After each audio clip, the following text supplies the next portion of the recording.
Hey, welcome back. Today I'm really excited. I got a good friend of mine here in the studio, Mr. Rob Kendall. Yeah, thanks for having me. Welcome. I've known Rob for probably about 10, 11-ish years now, and I was really excited to get him in here today and kind of talk about his roles, various roles that he's had over time in leadership. He's done some very interesting things that I thought was applicable to what we talk about here.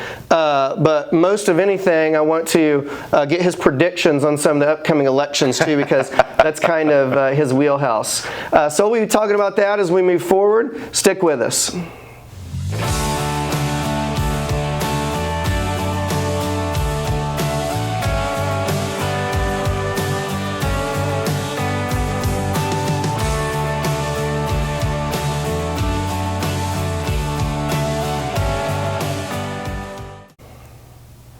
All right, so first and foremost, I don't know if you noticed, I got your book up here on the screen. You're the one person who's read that book. That's amazing. there's like 7 reviews on Amazon, so there's that. But you've had a really interesting background, kind of how you got started in radio, the different leadership positions you've held over the year, and how you ended up to what you're doing today. So can you kind of just walk us through like how this whole thing started and how that journey went for you? Yes, it's pretty wild. So I started a company when I was 22 years old. It was called Audio Sports Online, and we streamed high school and college sporting events on the internet. Now this was like the YouTube, Facebook, everybody's streaming days. So what year was that about? Like 2006. Okay. So like if you had a 32-bit stream back then, like you were cruising the information big deal. Super highway. And so we grew that company, started in my bedroom. We grew it to about 100 clients and was really kind of just making my money in business. And so I'd always kind of casually paid attention to politics and started looking around, and once you start paying the taxes that are associated with owning a business, you're like, wow. Yeah, opens your eyes. There's a lot of money going out the door, and where does all this money go to? And you start looking at inefficiencies in government and areas government is kind of coming up short. And very early on, I was always taught, and I know you're kind of this way too, if you're going to complain about something, you got to do something about it. So I said, if I'm going to complain about the government, I got to kind of do something about it. So when I was 27, so in 2011, decided to run for local office, the Brownsburg Town Council, and won that. And that was kind of my kickstart to really getting intricately involved in how taxes work, and how public infrastructure works, and how things like, very exciting things like zoning, you know all about this, zoning codes. Local government 101, yes, That's what I was called. Water and sewer, and so did that, served for 4 years. While I was on the town council, somebody thought I did a good enough job. They ultimately made me director for the Indiana Board of Pharmacy. So when Pence was governor, did that. And did you have a pharmaceutical background? None. Okay. And I tried to talk them out of hiring me for that job multiple times. And they said, didn't work. It's an administrative job. It'll be fine. You're very good at streamlining government. You'll be great. And so went in the State House, was actually there for 2 years, worked for the state auditor's office as well. And wow, you never know how inefficient the government is until you've been inside of it and tried to fight with them about making it more efficient. And one of the things, Aaron, you know about is that government exists to exist, and so it's like a hamster on a wheel, and so the hamster has to stay on the wheel because that's how people get paid, and that's how lobbyists make money, and they have government has a vested interest in not reforming government, and so did that for 2 years. Had to get out of that because I was going to die of a stroke or a heart attack or one of the two. High stress, you're saying. Oh my goodness. Well, it's if you care. Right. Like, you have spent your life in government caring about making government better. A lot of people are in government because they like the government, right? Like they like the check, it's kind of a cushy job. And there's a lot of people who work in government, but there's a lot of people who are the higher ups who are invested in not changing the government. So because it works for someone. My mentor Bill Westphal always told me that no matter what the dysfunction, Yeah. at some level in the organization, that dysfunction is working for someone. You're right. So absolutely. that seems like it's what you're saying. And we used to fight about things like, they would fight about, well, you didn't go to this meeting. And I would say, there's no point in going to this meeting. I could be here working and getting these things accomplished and streamlining. No, you have to go to this meeting. They made me go on like multiple out-of-state trips, one to Savannah, Georgia, and one to Washington. And I said, this is a complete waste of taxpayer money. I should be here working. No, you have to go. But why? Because we've always gone to these. That's what we've always done, always right? gone. Yeah. And after a year of doing that, it was just, you realized one person inside the system can't change the system. So you're saying in the Brownsburg Council, or are you saying at the state like in the level? state government, yeah. Okay. And I think that's a great point. Locally, and you know this, people pay the least amount of attention to their local governments. Yeah. But it's the one you should actually look at the most. It's the one that impacts you directly. Right, impacts you directly, and you can do the most amount of good and make the most amount of change. And so, yeah, you do compare and contrast that to like when I was on town council, we cut tax rates every year. We created $50 million of new infrastructure. We streamlined how economic development worked. Yeah. We went 4 years without any water or sewer rate increases. You can really help people in the local governments. And so, small wins, you're saying. Exactly. Yeah. But it really helps the most amount of people. Yeah. So got done with that, decided wanted to live instead of be dead by the time I was 35. And so had to decide what I was going to do, and thought about running for another public office, but I was kind of done with that. Yeah. And you know this, you can either be a pundit or a politician. You can't be a pundit and a politician. And talking about people is a lot more fun than being talked about. So there was actually a community radio station that was getting off the ground in Hendricks County, 98.9 WIRZ, and they came to me and said, we'd like for you to do a nightly talk show, kind of talk about things that are going on in the county. So one day it might be, the director of the Avon Chamber of Commerce. The next night it might be a county commissioner. The next night you might actually even be interviewing the governor or senator. And I thought that's really intriguing because you give people a chance to tell their stories. So did that for about 2 years, and then I don't know if you want to get into it right now or not, ended up interviewing Donald Trump. And Yeah, you did. What was that like? Oh man, it was very few people live up to the expectation. Really? Okay. And like when you interview famous people, a lot of times they're disappointing. They always say, don't meet your heroes. Yeah. Because they don't meet the expectation that you set for them. Donald Trump totally did, because he's exactly the same in terms of persona, and he's a really big guy and a big personality. My favorite thing about Trump, when you interview politicians, most times they wonder, like, what do you want to talk about? What are some of the things you want to ask about? Trump, nothing. Let's do this. Just rolls in. Yeah. Hey, nice to meet you. Let's sit down and start talking. Now, didn't you make him hold his own mic, though? Oh, yeah, totally. Oh, yeah, I big timed him. But he was good about that? Oh, yeah, totally. And so this was actually the day before the Indiana primary in 2016. So got Trump, and I think it spoke to kind of the power of our show and the fact that Trump's people chose us in Indiana when he needed to kind of get across the hump.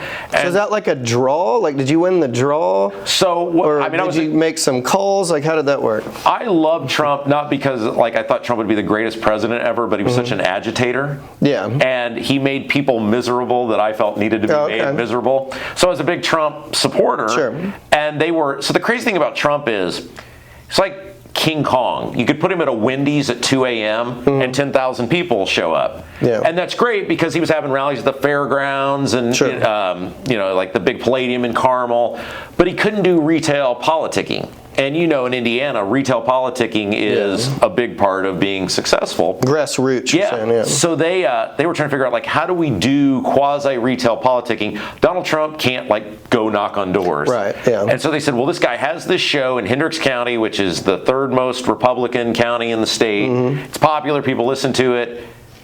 We can kind of do retail politicking through his radio show, and it avoids us having the security, logistics conundrums of working with Trump. So it was me, it was Daily Mail did an interview, Fox News was there, and then a couple of the local TV stations. So that was a big deal for you. Oh, it's great. Yeah. It was great. And the crazy thing about Trump, and I told him this when it got done, he's so nice in person. And I told him, I said, if people saw this side of you, they would like you a lot more. And I just think we could do a whole show just on that. Sure. Did that interview, and so WIBC, who's the, obviously for 80 years now has been, be one of the most powerful media outlets in the state. Was like, who is this guy? And how did he pull this off? Why? Because, Tony Katz wanted the interview, Dan Dockett, who was there at the time, wanted the interview. All these people wanted Trump. Yeah. And he goes with this guy, and they're like, what is the deal with this guy? So kind of began talking to those guys, had a couple connections over there, and then ended up at the end of 2016 going over there and becoming kind of their permanent fill-in guy. So whether it was Tony Katz or, became Chicks on the Right, Hammer Nigel, whoever it was, I kind of became the fill-in guy. Did that for about 6 months, and they ended up hiring me full-time and been at WIBC ever since. So you're kind of the Jesse Waters of WIBC. Yeah, I'm the less good-looking Jesse Waters. Yes, absolutely. Yeah, so it's a phenomenal job because I get a chance every day to... It's like I have this giant family of tens of thousands of people, and I don't get to meet a lot of them, but I know they're out there and they correspond with us, and we know they're listening. And so every day I go in and get to talk about things that I think are important to tens of thousands of people in Central Indiana. Yeah. And that kind of brings me on to the next question to you. So, we're talking in the context of leadership. You've had all these different roles. Your role's different now. And you've been in radio for quite a while, but your purpose, I think, is a little bit different now. How do you kind of define that? Because you're making some people frustrated at times with things you say. If I'm doing my job. You either have, fans or enemies, right? There's really not a lot in between. But leadership isn't always easy. And one of the things that I've noticed in government and even in the private sector organizations, not everybody can have those crucial conversations, tough conversations, because sometimes we don't really want to fix those problems. We just want to complain about and kick the can down the street. So when you get up every day before you go into the studios very early, because I think I texted you this morning at like 6:30 and you're already there, which was great. How do you view your role as a leader, and what's your purpose now in your current position? Does that make sense? Yeah. So the great thing about our show, Kendall and Casey Show, 9 to noon weekdays on WIBC 93.1, is our kind of slogan is we dislike everyone equally. Yeah. So we don't talk radio a lot of times, and it's changed a little bit, but so often talk radio is like, hey, Republicans wear the white hats and the Democrats wear the black hats, and we're locked into this. We must cheer for the Republicans no matter what sort of shenanigans they pull. So it's an all or nothing. Right. It's team sport. Yeah. And it's changed a little bit as kind of a new generation of talk radio hosts have come in. But the great thing for me was because I experienced government from the inside. Right.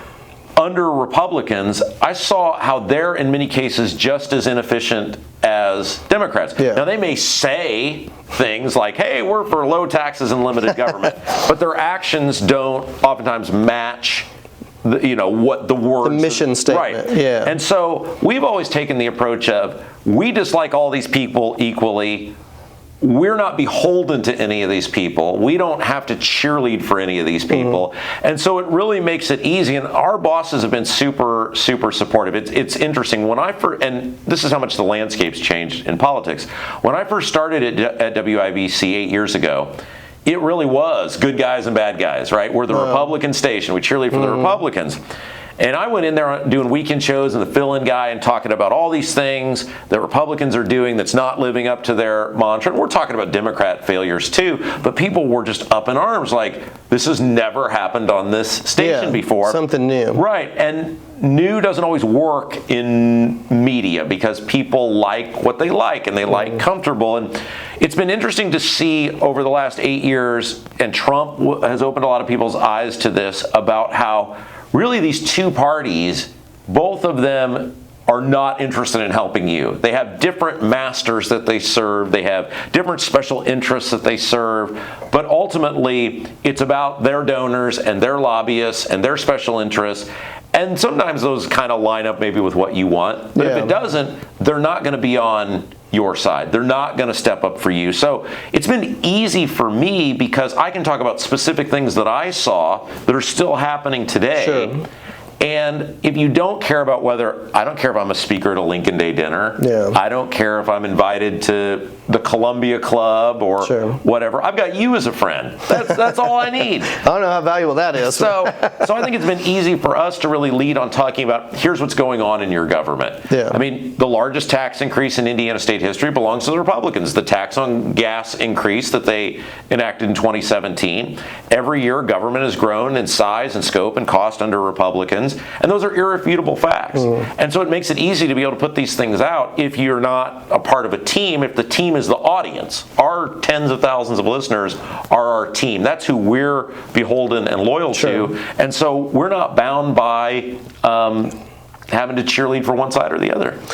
Yeah, I think in today's society, though, we've got from what I'm starting to see now, not only even on a national level, but a local level, you got that happy medium is growing.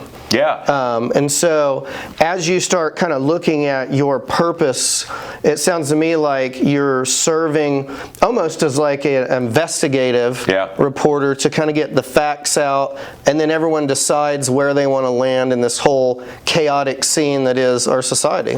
We always say, okay, we've got two goals with our show. One is to entertain you, because ultimately that's what radio or television or this is, right? I mean, even what you're doing, while it's informational, you got to be entertaining for people so that they'll watch to get the information that you want. And I haven't learned how to juggle yet. Luckily, you're astoundingly entertaining, though. I am disappointed we didn't get the Clark and Eddie pops there. Well, it's a new year, so you can bring your own next time. That's true.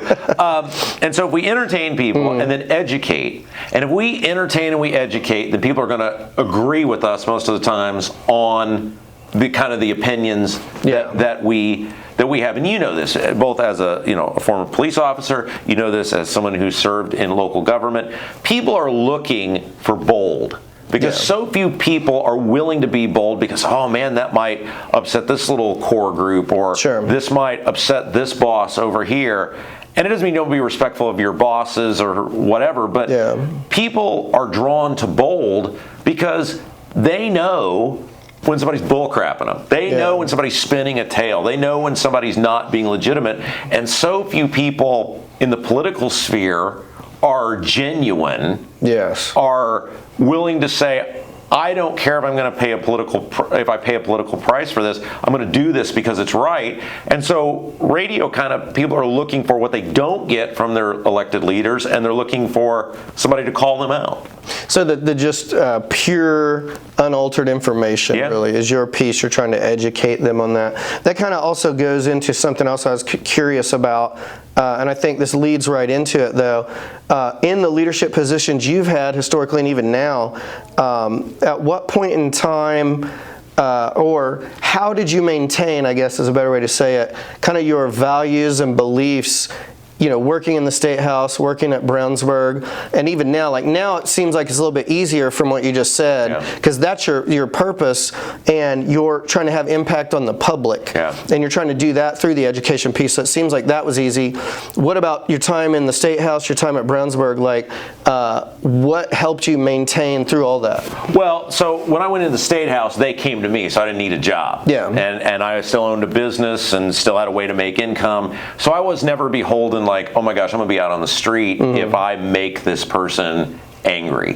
And sort of same thing with local government. One of the things that was helpful for me when I ran is I said, I'm only going to serve one term. I'm not going to run again. And so many of these politicians get in there and their whole life is staying in that office. So if this donor is mad about something you're doing, who can find a primary challenger or cut that primary challenger a check, that's who they're focused on, not alienating. They're not worried about if they're making you mad, because they think they can get past you as an individual. They're worried about the guys who cut the checks and spend the money and organize door knockers, etc.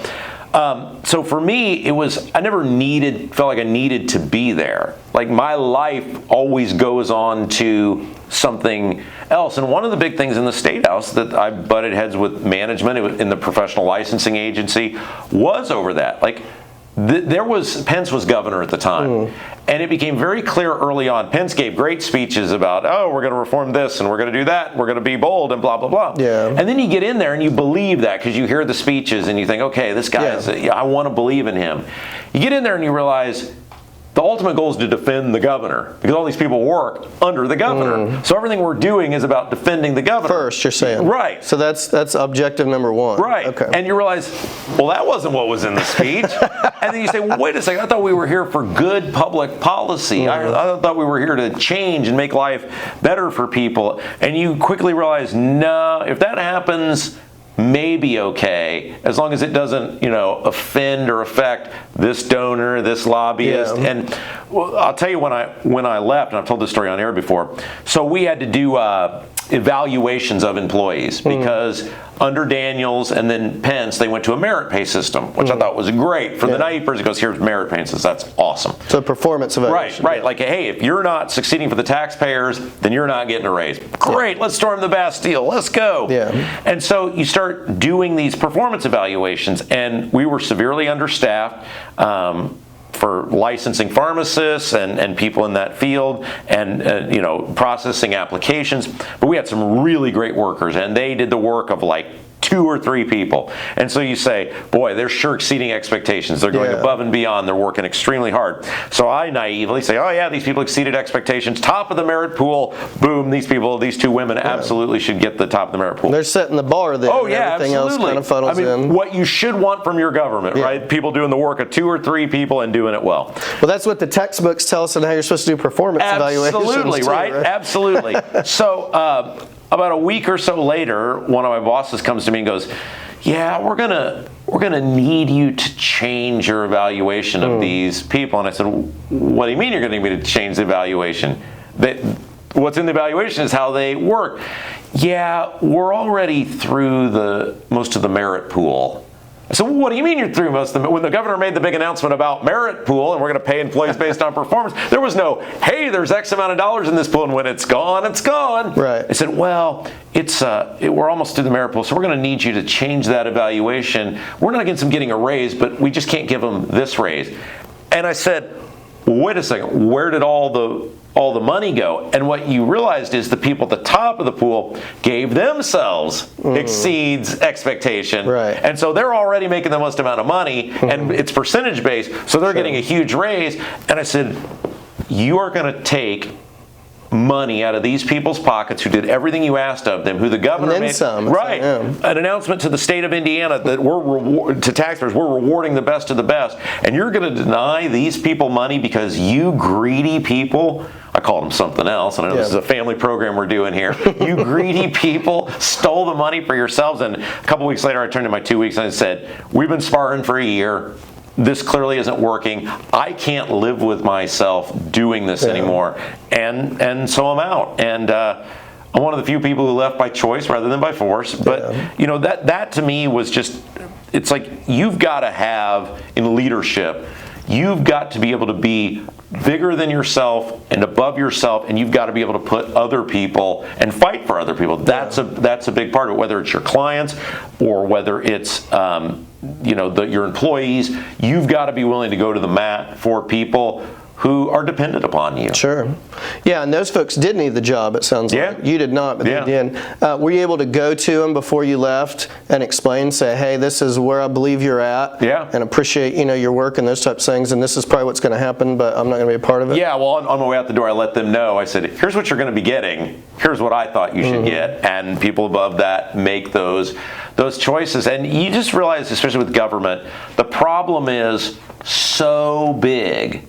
Because at the top, it's ultimately about defending the people at the top and protecting the people at the top. And I was so naive when I first got in there. I would see these problems and I would go to my bosses and they would fight me on it and wouldn't do anything. I thought, I said, if I just could get to the governor, he would hear this and he would want to do something about this. And so I would talk to the people who were the next people to the governor, and they would pat you on the head and go, oh, that's horrible. Oh my goodness. That's a good idea, right? Somebody should do something about that. And then you would realize it would never actually get to the governor because those people recognize, well, if that gets exposed, then it's going to make him look bad. And so it's more important not to make him potentially look bad rather than actually serve the people. So we got to get better people at the top. We got to get better people in politics and government, calling the shots, and people who, quite frankly, don't care if they're there or not. Yeah, that's a good point. And just yesterday, I saw in the news There's a lady out in, I believe it was Arizona. Yeah. Who's running for Senate, and she was bribed, if you will. Yeah. There's some audio, and maybe you guys talked about this morning. There was some audio released where she was trying to be bribed to not run in until 2 more years, which a Senate term 6 years, so I'm not sure what was going on there. The math didn't work out. So she stood up to that and basically said no. But we're hearing one piece, so who knows if there's more there. The other person resigned today, right? But says that the audio could have been baked, or that's just one interpretation. Those types of things. In your mind, so if we were to go back to the 80s and we were to do a weird science experiment, and we were to craft the model leader for a politician, what would that look like? Well, and so this is the thing I struggle with, and we talk about it on our show quite a bit, which is the world is so connected now through Twitter and Instagram and Facebook. And it enables everybody to be able to find each other, and in an instant, people who are otherwise unknown can become internet famous. And so you wonder, has the world gotten more extreme because of social media?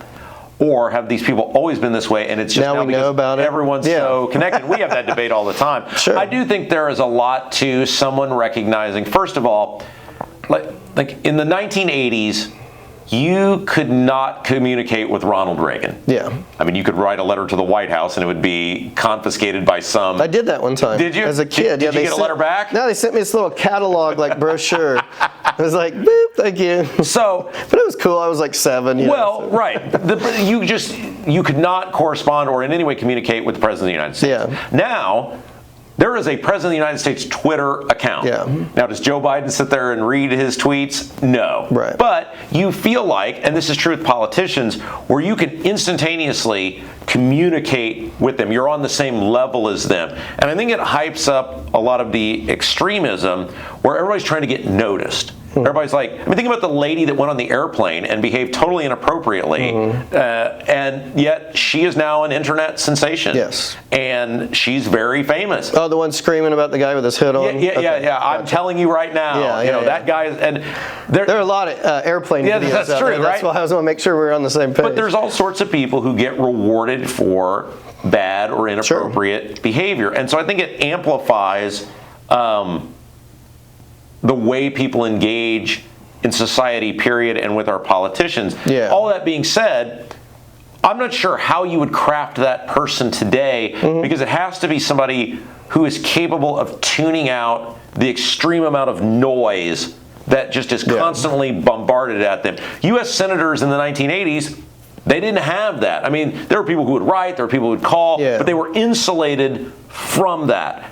And today, all these people have Twitter, and a bunch of them probably have burner accounts, and it's trolling and those types of things. And it's the same way with athletics too, where it's like, hey, that poor guy for the Bills who missed that kick. In the 1980s, he would have felt bad, and he'd have gone on vacation with his family for a week and come back, and hey, spring football starts before you know it. Now that dude opens his cellular telephone, and it is a barrage of, I hope you die, you're the worst, you're awful. If that's all, he's lucky too, right? Because now people find out where you're at and this type of thing. So I'm not trying to dodge your question. I'm just not sure how you have to have somebody who simply, it comes back to like we talked about before with leadership, simply doesn't care what anonymous people, many of them who can't vote for you or against you, think about you. You have to be able to tune all of that out, and that's hard for a lot of people to do. Yeah. I talked just a little bit about values and beliefs, though. What types of pieces now do you think would be absolutely imperative, different from history, if that makes sense? You got to have people that are willing to tell you the truth. And so oftentimes, and you know this because you were in elected office, people, even if they're honest people, they're always looking for the least harsh way to tell you what you don't want to hear. A great example of this is entitlements, Social Security and Medicare. Those programs are both going broke. And you and I are similar in age, you're a little older than me, but since we were kids, those programs have been running out of money. And that is simple math. When you have more people accepting that are paying in, because people are living longer and that is just, it's math, you're going to run out of money. No politician is willing to have a conversation, most politicians are not willing to have a conversation about how do we reform these entitlements. Yeah. Why? Because the moment you talk about that, people start going to the extremes, and you want to kill everybody's grandma, and you want people to die in gutters and alleys. It's emotional. Right, exactly. Yeah. And so we don't have bold leaders, and this is true of both parties, both Trump and Biden, who are the likely nominees. Neither one of them want to talk about Social Security. Yeah. I had an animated conversation at a Stack's Pancake House with Todd Young one time, and he told me directly, this is a guy who's added close to $14 trillion to our nation's debt, Republican, who said, yeah, I'm never voting to reform entitlements. Those people paid into that, they're entitled to it. But what about our generation? What about the generation of our kids who that money's not going to be there? Yeah. You're taking their money and their paychecks, you're being dishonest with them. I'm fine with saying, Rob, we're going to have to go to an extra year or two before you're eligible to get that. Sure. Great. I'm an adult. I understand math. If I have to wait a year or two so that other generations can have stuff, but we can't even have those conversations. So I think that's the number one thing, is people who are willing to be truthful with their constituents in politics, but even in business. You guys are working for a very successful company because you no doubt have people that are honest and truthful with you guys as employees. Yeah. They say, hey, look, we can pay you X. We'd like to be able to pay you Y. Maybe next year we can pay you this. Here's how we get there. We'd like to send you on this trip, or we'd like to send you to this conference, or we'd like to hire 3 more people. So the point is, business does so much better than government, because business has to be honest with its employees. It can't make up money. It can't make up, I mean, it can, but there's some criminal components to that, right? Yeah, that happens time to time. That's why you see business works harder, because it has to be successful, and survive. Exactly, right? You guys are accountable to someone. The guys you're accountable to, or women you're accountable to, are accountable to someone. And ultimately, at the top of the food chain, the ownership of this company is accountable to all of you guys. Sure. And so everybody's holding each other accountable, and that simply doesn't exist in government. So I would say the number one thing with being a great leader is the willingness to be honest with the people that you're accountable to and tell them the truth, even if it isn't easy. Having those tough conversations. It might be emotionally charged. Yeah. All right, so the book, we got the book up here, and it's interesting. Looking back on it, kind of your overall piece for that was your journey in life and learning and those types of things. But this was, 10 years ago? Yeah, isn't that crazy? So if there was a 2.0 that would come out tomorrow about lessons learned and those types of things, what would that entail? By the way, you can still get this book. It is available on Amazon. I saw that. I think I get $6.01 for every book that you buy. So, so just remember, if you want to do something nice for me, you will be able to read that probably in a day's time. It is not a Dickens novel or Gone with the Wind. It's simple kind of anecdotes, and it's fascinating.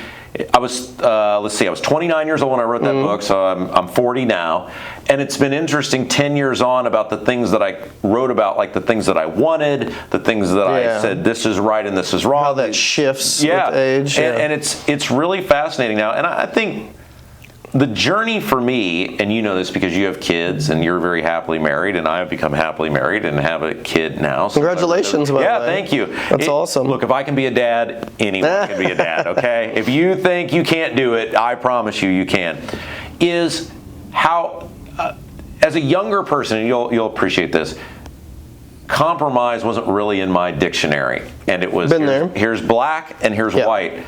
And you realize that as you get older, life isn't always black and white, even though you'd like it to be. Yeah. And becoming an adult and becoming older and having to provide not just for yourself. When I wrote that book, I was single and I lived in a little 2-bedroom apartment, and my rent was $625 a month. Well, you and Bruce, of course. Yeah, gosh darn it, boy, I wouldn't have killed to go back to those days. Can't forget Bruce. But you realize in your employment, and I'm sure you guys see this, which is, life is all about compromise, because you need a job. You need to be able to provide for your family.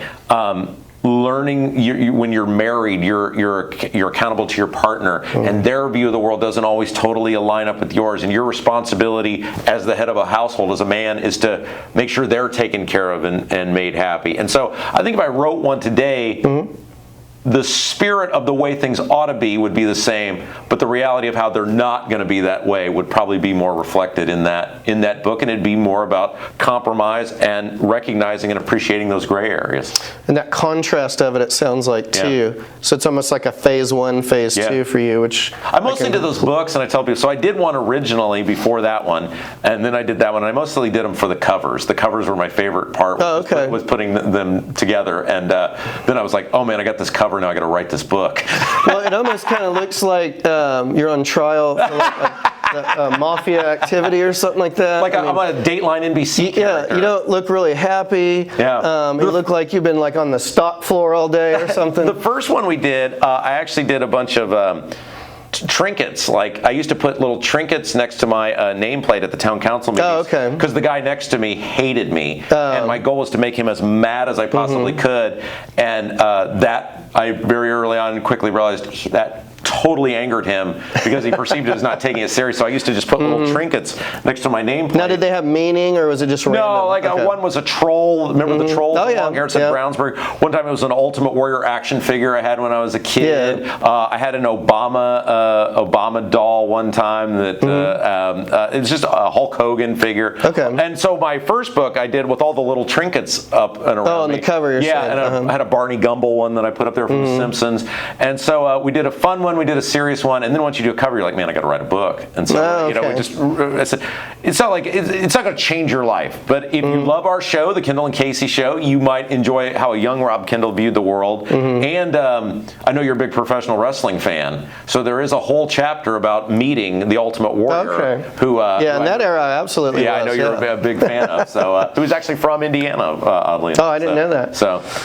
All right, so before we wrap up here today, I appreciate you coming in. Yeah, thank you. You've kind of participated in my world. Yeah. So I want to give you an opportunity to participate in your world. Yeah. And I'm going to ask you, you talked about how you've interviewed Trump, so you know him better than anyone in this room.